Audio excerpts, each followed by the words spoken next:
በእስልምና 149 ሂጅራ ላይ 193 ላይ የሞተ ኸሊፋ አለ፣ ሃሩን አልረሺድ ይባላል። ሃሩን አልረሺድ ልጅ ከማሳደግ አንፃር ልጁን የሚያስተምርለትን ሰውዬ የሰጠው አቅጣጫ አለ። ልጅን እንዲህ አድርገህ አሳድግልኝ ብሎ እና በዑለማው ተርቢያ ዘንድ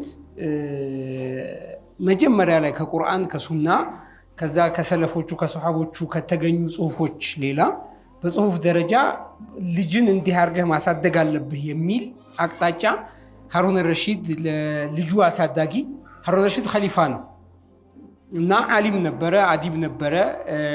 ያው ከንጉስና ከፖለቲከኛ ጋር ተያይዞ ሊኖር የሚችል ችግርና አስቸጋሪ ነገሮች እንዳሉ ሆኖ ግን የሰውየው ዒልምና እውቀት ጥልቀቱን ያሳያል። ያው ይሄ ሌላ ጊዜ የሚቀርብ ነገር ነው፣ ትንሽ ረዘም ያለ ነው። ግን ልጄ አሚር አልሙእሚኒን ማለት ራሱ ነው። ይሄ አሚር አልሙእሚኒን ነፍሱን ሩሑን አውጥቶ እየሰጠህ ነው ይለዋል አሳዳጊው። እና የልቡን ውጤትም ላንተ ሰጥቷል። እጅህን ሰውየው ላይ ልጄ ላይ ዘርግቼልሃለሁ፣ ልጄ አንተን ሊታዘዝ ይገባል ይለዋል አስተማሪውን። አስተማሪው ልጄ ለአንተ መታዘዝ አለበት፣ አንተ ደግሞ እኔ ልጄን ያክል ነገር አደራ ብዬ ሰጥቻለሁ፣ ያስቀመጥኩህን አደራ እንዳትበላ፣ ቁርአን አስተምረው፣ የተለያዩ ግንዛቤዎች እንዲኖር አድርገው፣ የግጥምና የአርት ችሎታ እንዲኖረው፣ ወረዊሂል አሽዓር አርት እንዲያቅ፣ ህይወትን እንዲያቅ፣ ሐዘንም ፍቅርም ሳቅም ለቅሶም ጋር የተያዙ ነገሮችን እወቅ። ወዓሊምሁ ሱነን ሐዲስ አስተማረው። ወበሲርሁ ቢመዋቂዕል ከላም ወበድኢሂ ወሬ ከየት እንደሚጀመር፣ የቱ ጋር እንደሚሳቅ፣ የቱ ጋር እንደሚኮረፍ፣ የቱ ጋር እንደሚወራ እንደማይወራ አስተምረው ይልና የሆነ ሰዓት ላይ መሳቅ የሚችልበትንም ሁናቴ አሳየው።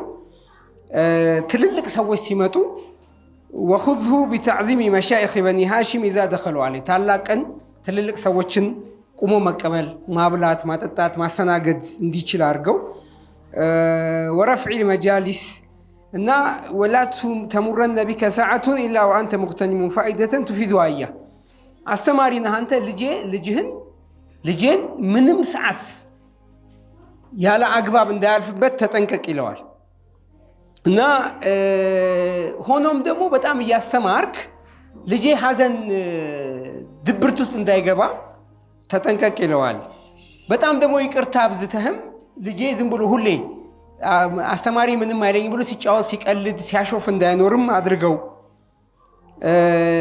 እያለ ይመክረው። እና ይሄንን ነገር ትዝ ያለኝበት ምክንያት ይሄ አሁን ዘመናዊ ዓለም በምንለው ዓለም የተዘጋጁ ምናምኖች ጋር ተያይዞ እኛ ወደ ኢስላሚክ ሂስትሪው እና ወደ ኢስላሚክ ሲቪላይዜሽኑ ብንመለስ በጣም የሚገርሙ በጣም የሚደንቁ በጣም ደስ የሚሉ ልጅን እንዴት አድርገን ወደሚረባ ነገር ማሻገር እንደምንችል፣ ትዳራችን እንዴት አድርገን ልንይዝ እንደምንችል የሚያሳዩ አሁን ካሉት መጽሐፎች በጣም በበለጡ በሚያምሩ ቋንቋዎች የተገለጹ ነገሮችን የሚያሳዩ ነገሮች አሉን ለማለት ነው። ጀዛኩሙላህ ኸይር።